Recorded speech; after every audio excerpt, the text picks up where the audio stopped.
तो आप भी खाना खा लो जी और फिर अपने प्रोग्राम चलाओ। धन्यवाद जी, बहुत बहुत।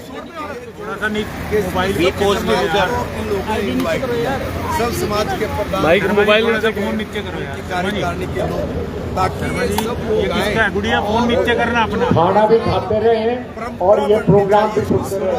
लगातार चलेगा ये प्रोग्राम। आप सभी से अनुरोध, भैया जो भी श्रोतागण खाना खा के आ गया है वो कृपया बैठ जाए, प्रोग्राम कंटिन्यू चलेगा जब तक आपका हो गया। ठीक है, सामाजिक आइए समाज के मास्टर काम जी, करें, उसमें सब सुरेश जी, समाज के लोग अगर आएंगे तो उससे एक दूसरे के खाना खा के कार्य करने के तरीके वो जब हम लोग देखते हैं, अडोप्ट करते हैं, तो उससे आगे बढ़ने के लिए प्रेरणा मिलती है और ये प्रेरणा सब समाजों में जाएगी। मुझे लगता है कि इससे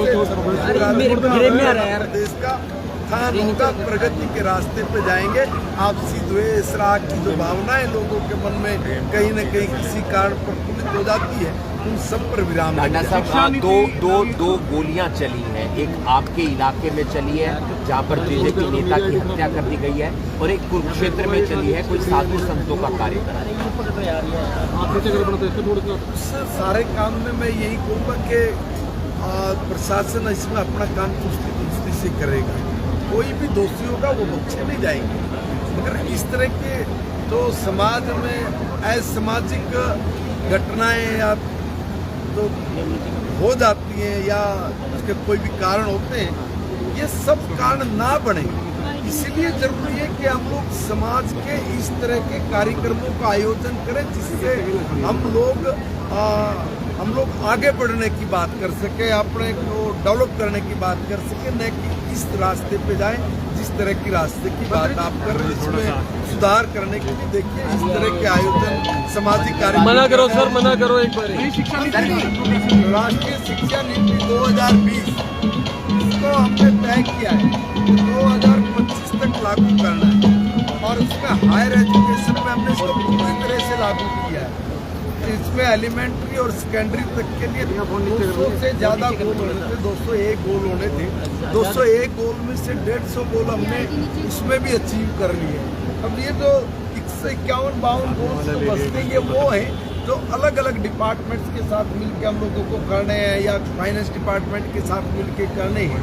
तो हम ये कुछ काम ऐसे भी जो कंटिन्यू चलेंगे जब तक एजुकेशन चलेगी। मंत्री जी, मंत्री, इसलिए मेरा निवेदन है कि हम लोग जो 2025 तक और हम लोगों ने अचीव करने हैं उसको हम पूरी तरह से करके हरियाणा हिंदुस्तान का पहला राज्य बनेगा जहाँ पर हम लोग पूर्णतः 2020 राष्ट्रीय शिक्षा नीति को लागू करने वाले प्रदेश बन जाए। मंत्री जी, नागपुर जैसी घटनाएं हो रही हैं, तो ऐसी घटनाओं के पीछे क्या शक्ति लग रही है आपको?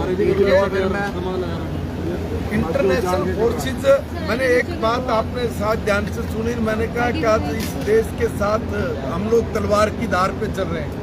हम लोग एक तरफ दुनिया में बहुत तेजी से आगे बढ़ रहे हैं, सारी दुनिया हमारे साथ हाथ मिला रही, तो एक तरफ खंजर भी हाथ में लिए हुए हैं। तो ये जो खंजर हाथ में लिए हुए जो इंटरनेशनल फोर्सेज हैं, उनसे अपने को सचेत रहने की जरूरत है। इस देश के इतिहास के साथ छेड़खानी करके इस देश के इतिहास के में जो महापुरुष हैं, जो हमारे आदर्श थे, जो हमारे लिए गौरव और गुणगान का केंद्र बन सकते थे, उनको हम लोगों से छुपाया गया है, हम लोगों से को पढ़ाया नहीं गया, उसकी कम जानकारी दी गई और ऐसे लोगों की महत्ता बढ़ा दी जिनके कारण इस देश को सांस्कृतिक नुकसान हुए हैं, धार्मिक नुकसान हुए हैं, इस देश को मैं कहूँगा हर तरह से पतन के कारण बने।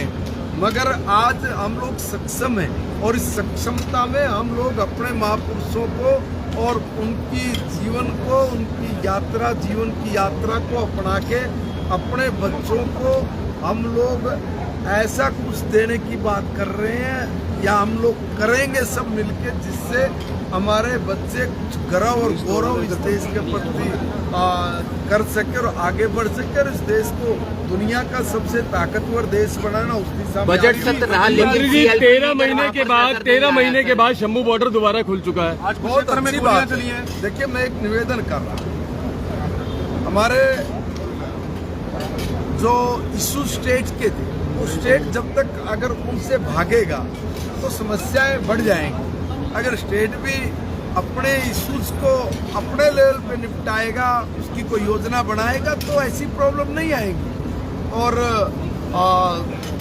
मैं तो ये कहूँगा कि किसान भाइयों के साथ आज केंद्र की सरकार भी लगातार बातचीत कर रही है। पंजाब की सरकार को तो वहाँ के लोकल इशूज उसको तो निपटाने में कोई दिक्कत नहीं आनी चाहिए, मगर वो अपने इरादों से और अपने काम से भाग रही है। काम चोर और भगोड़ों की सरकार। बजट सत्र रहा लेकिन प्रतिपक्ष का नेता अभी तक नजर नहीं आया। प्रतिपक्ष का नेता कहाँ से नजर आएगा? कांग्रेस पार्टी में मुझे दो बात लगती है। कांग्रेस का जो नेतृत्व है, या तो उनको स्टेट में जो हमारे नेता है, या तो उन पर भरोसा नहीं है, या उनको उसमें कोई योग्यता नहीं लगती।